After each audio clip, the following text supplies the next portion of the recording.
Hello, my friends. My name is Silas Crawford, and one of the easiest ways to lose money at a flea market is to believe that every rusty old tool is automatically collectible. I see that mistake all the time. A worn hammer, wrench, hand plane, saw, or drill can look like it came out of a 19th century barn, but appearance alone tells you almost nothing.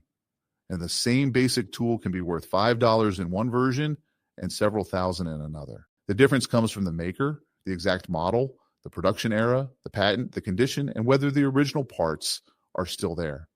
Today, I'm showing you 5 rusty tools I would normally leave behind, and then the 5 valuable versions of those exact same tools that can bring serious money. That contrast is what matters. But if you learn it, you stop buying junk just because it looks old, and you start noticing the few pieces everybody else walks past.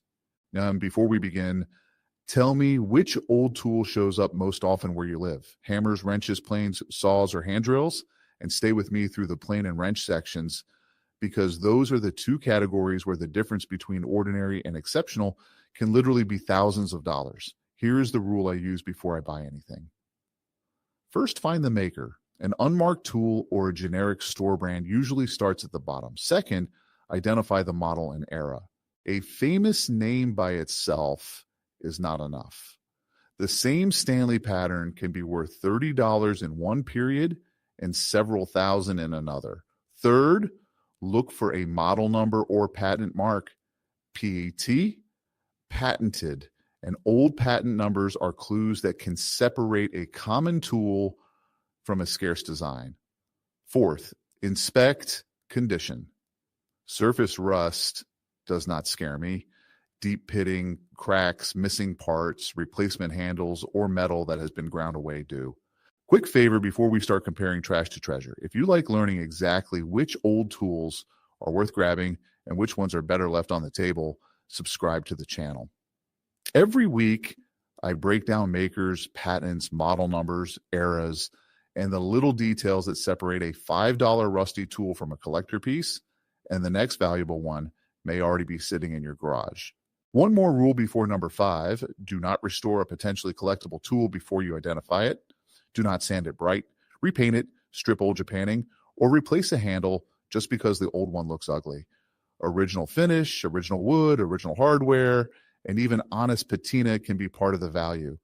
I've seen people turn a desirable collector tool into an ordinary user tool with one afternoon of aggressive cleaning. We will start with the 5 versions I would usually never buy for resale. Number 5 is the common modern claw hammer.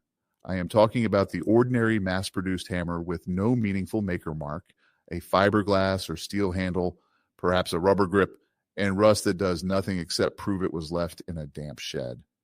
These commonly sell for around $5 to $30. There is nothing wrong with using one. The problem is buying it because you think rust equals age and age equals value. It does not. If there is no maker, no patent, no unusual head shape, no trade-specific purpose, and no early construction, I leave it. Modern forged steel can survive 50 years and still be worth less than the gas it took to drive to the sale. The valuable hammer version will come later, and when you see it, the difference will be obvious. Number 4 is the generic modern adjustable wrench or crescent style wrench. If it is unmarked, made from newer vanadium steel, has a rubber or plastic grip, and looks like something still sold in hardware stores, I am not buying it as a collectible. The typical value is around $10 to $40. Even an older adjustable wrench can stay cheap when the maker is common and the model is ordinary. I want a name on the shank, a patent, a farm implement connection, a strange mechanism, or genuinely early forging. Rust without information is just rust. This is also where people confuse usefulness with collectability. A wrench can be a fantastic working tool and still have almost no collector premium. Number 3 is the common post-war Stanley number 4 or number 5 hand plane in ordinary user condition. This surprises people because Stanley is a famous name, but famous maker does not mean every model and every era is expensive.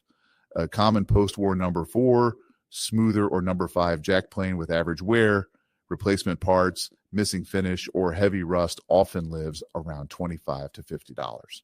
A modern unmarked block plane can be even less interesting. I still look at them because they can be good users, but I do not pay collector money. The mistake is seeing Stanley and assuming jackpot. Era matters. Model matters. The casting matters. The frog, lever cap, iron, tote, knob, and original Japanning matter. And if parts are broken or missing, the economics get worse quickly. Number 2 is the modern disposable hardpoint hand saw. Look for impulse hardened teeth, a synthetic or generic handle, no historic medallion, no meaningful blade etch, and no old maker identity. These are often $5 to $20 used, sometimes less. A rusty, unmarked post-war saw with a broken or replacement handle is not much better.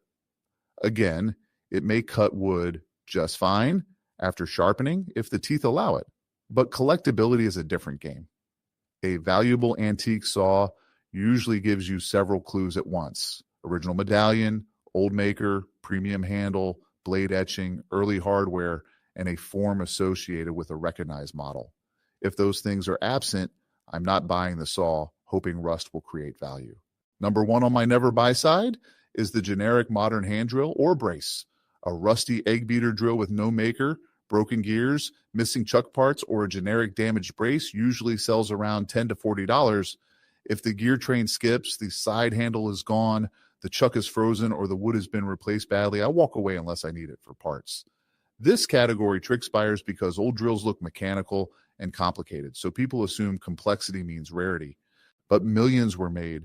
The difference comes from who made it, which model it is, what materials were used, and whether the mechanism is complete. Now let us turn the entire table around. The first valuable version is the hammer, and this is where specialized purpose and patents change everything. I look for old cobbler hammers, Cooper hammers, glazier hammers, advertising hammers, unusual trade-specific heads, and early name makers such as Maydole, Cheney, and Older Plum examples. A common modern claw hammer may be $5 to $30. A rare patented or specialized antique hammer can move into the hundreds, and the best unusual patented examples can approach or pass $1,000. What makes me stop? An odd head shape that clearly served a specific trade, a hand-forged look, a maker stamp, a patent date, advertising engraved into the head or handle, early construction that does not resemble mass-produced modern tools. Maydole and Cheney are especially worth reading carefully because their names show up on important early American hammers and patented designs. Do not assume every old Maydole or Cheney is a $1,000 hammer, though. Exact model, patent, condition, and originality decide the price. A replacement hardware store handle can hurt. A crack through the eye can hurt even more. But surface rust over a crisp patent stamp is not a reason to walk away. It is a reason to use sidelight and read the steel. If you found an ugly hammer with a strange head and a patent date for $15, would you buy it before knowing the model?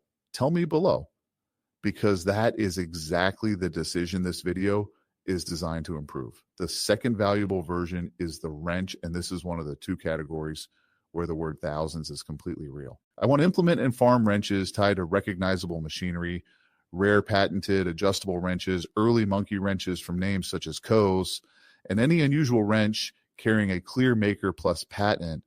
A common modern adjustable wrench might be $10 to $40. A scarce patented adjustable can move beyond $500.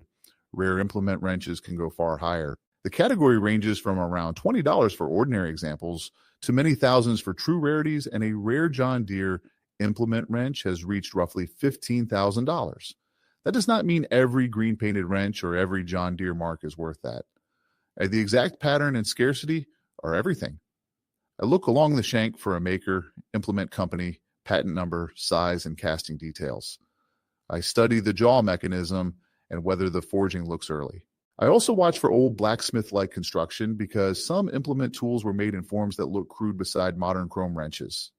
Coe's monkey wrenches deserve attention because early named examples have a collector following, especially when the wood, screw mechanism, and markings remain original. Patent numbers are especially useful here. A number can lead you directly to the historical design and help prove that the strange mechanism in your hand is not just homemade. This is why I never clean a rare wrench aggressively before research. Grinding away a faint patent can erase the exact clue that creates the premium. Before we move into the hand plane, remember the contrast so far. The bad hammer and bad wrench are not bad tools. They are bad collector buys. The good versions have evidence, maker, model, patent, trade, era, and originality. The hand plane takes that principle further than almost anything else on the bench because two tools that both say Stanley can sit side by side and still live in completely different price worlds. There's one more trap I watch before paying for any of these. Reproductions and fantasy tools can copy a famous name or imitate an old shape. I want where that makes sense. Markings that match the documented era and construction consistent with the claimed age. New vanadium steel, molded rubber, plastic, or old-looking metal can expose the mismatch. I also separate surface rust from damage. Orange dust can clean away. Deep pitting removes metal forever. A cracked casting, replaced tote, broken jaw, missing gear, or altered saw handle can turn a desirable model into a parts tool. Condition never replaces rarity, but it can decide whether the rare thing is worth buying. Now we come to the hand plane, the star of the thousand side, because this is where a rusty tool that looks completely ordinary can jump from $50 to several thousand when the model and era are right. I want the number cast into the body, the logo, the era, the hardware, and the completeness. A Stanley number one is the small plane collectors know immediately. Even rough examples can start around $400, while strong collector grade examples can move into roughly $2,000 to $4,000 or more. Size is part of the appeal because the number one is much smaller than the common bench planes most people used every day. If you see a tiny Stanley and assume it is a toy or child's tool, stop. Turn it over, read the casting, check whether the body, frog, lever cap, iron knob, and tote belong together. Then there is the Stanley number 55 Universal or combination plane. It is a complicated multi-purpose plane designed to take different cutters and configurations. When the original box, cutters, fences, rods, and accessories survive together, the value can move into roughly $2,000 to $5,000 or more. A naked number 55 body with half its parts missing is not the same collectible as a boxed set with the original irons and hardware. If I find one in a wooden chest, I do not start separating pieces. Then I count the cutters, rods, fences, stops, and accessories before anybody decides some odd-looking part belongs in the scrap bin. Norris infill planes, especially models such as the Norris A1, belong in another serious category. These British planes can combine fine metal bodies with dense wood infills and extremely precise construction. Good examples can move beyond $1,000 with rarer versions higher. I look for the maker mark, original infill, intact iron, adjuster, and honest surface. The wood is not something I casually sand and refinish. Then there is the Stanley Sweetheart era, roughly 1920 through 1935. The famous Sweetheart logo helps date many tools from that period, and comparable planes from that era can bring 2 or 3 times what later post-war examples do. Two Stanley number 4s can look nearly identical to a beginner, but logo, casting details, frog-style hardware, and other type study clues can place them in very different value bands. If you own an old Stanley, do not guess the date from color. Use a Stanley type study. Free type studies online walk you through the casting, patent dates, frog, lever cap, tote, knob, and other changes so you can narrow the production type before you price it. Original Japanning matters too. That black finish inside and around the body can survive in patches even when the plane looks ugly. Do not strip it off and repaint the body because a glossy new finish looks cleaner to you. If you found a tiny Stanley number 1 under a layer of rust, would you clean it immediately or research it first? The fourth valuable tool is the hand saw. And here the name I want you to remember is Diston. A common hardpoint saw is $5 to $20. A desirable 19th century Diston can be hundreds, and rare decorated examples can push into 4 figures. The Diston number 12 is one of the classic models. Look for the original medallion in the handle, the blade etch when it survives, and the distinctive quality of the handle. Good examples can bring around $600. Some number 12 handles use applewood and show refined carving and finishing that immediately separates them from a cheap modern handle. Pre-1900 Diston saws with original eagle medallions can sell around $200 to $500 or more, depending on model, condition, and rarity. Civil War era, and especially scarce early saws, can climb higher. What destroys value?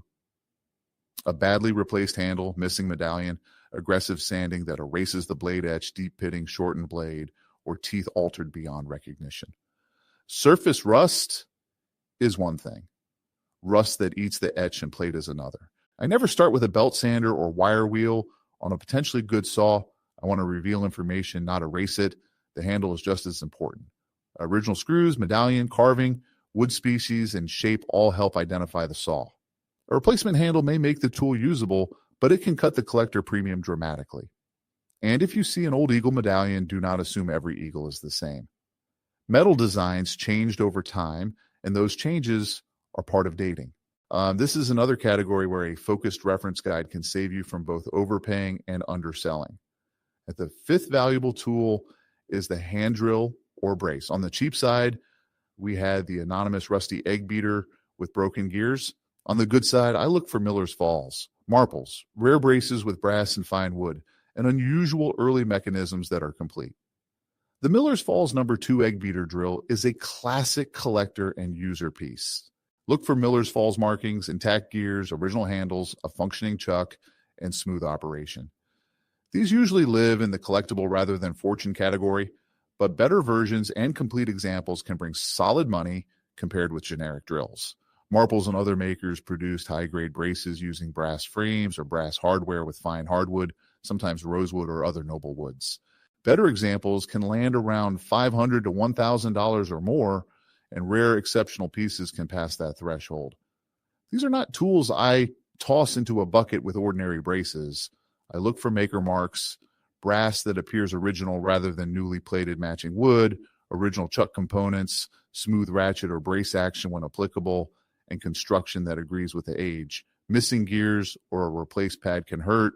A cracked wooden head can hurt.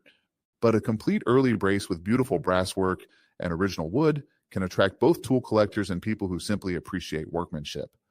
This is also where fake aging can fool buyers. New brass can be chemically darkened. New wood can be distressed. The best defense is not one magic test. It is consistency across maker, hardware, wear, mechanism, fasteners, and documented examples. So how do I decide in the field without memorizing every antique tool catalog ever printed? I use the same sequence every time. First maker, I look for Stanley Rule and Level, Bailey, Norris, Diston, Miller's Falls, Marples, Maydole, Cheney, Plum, Coase, John Deere, and any name I do not recognize. Unknown does not mean worthless. It means research. Second model number. On a plane, the number cast into the body can be the whole story. On a drill, saw, or wrench, model numbers can separate common production from scarce variants. Third, patent. PT, patented, patent dates, and patent numbers can lead directly to the design history. Fourth, era. A Sweetheart Stanley and a post-war Stanley are not priced the same. A pre-1900 Diston and a later user saw are not the same. Fifth, condition and originality. I want complete tools with original handles, hardware, finish, and markings whenever possible. Surface rust is negotiable. Broken castings, deep pitting, missing mechanical parts, replaced handles, and erased marks are much harder to forgive. Sixth, authenticity. I compare the stamp, hardware, fasteners, materials, and wear to documented examples. Reproductions and fantasy pieces exist, especially when a famous brand or rare design has enough value to tempt somebody into making one. Then I research price the right way. I do not open an active listing, see somebody asking $3,000, and decide mine is worth the same. I use completed eBay listings and the sold filter. I search the exact maker plus exact model. Stanley number 1, Stanley number 55, Norris a 1, Diston number 12, Miller's Falls number 2, Marples, Ultimatum Brace, John Deere, Implement Wrench. Then I compare condition, completeness, era, and originality. A box number 55 with cutters is not comparable to an incomplete body. A pristine number 1 is not comparable to a cracked example. A Diston with original handle and medallion is not comparable to one rebuilt from parts. Sold evidence is stronger than asking prices because it shows what a buyer actually paid. I also use antique tool price guides, auction records, specialist forums, and type studies. Stanley type studies are especially valuable because tiny production changes can move a plane from one era to another. For genuinely rare pieces, I would rather contact a specialist dealer or auction house than guess. And here's the warning I want to leave with you.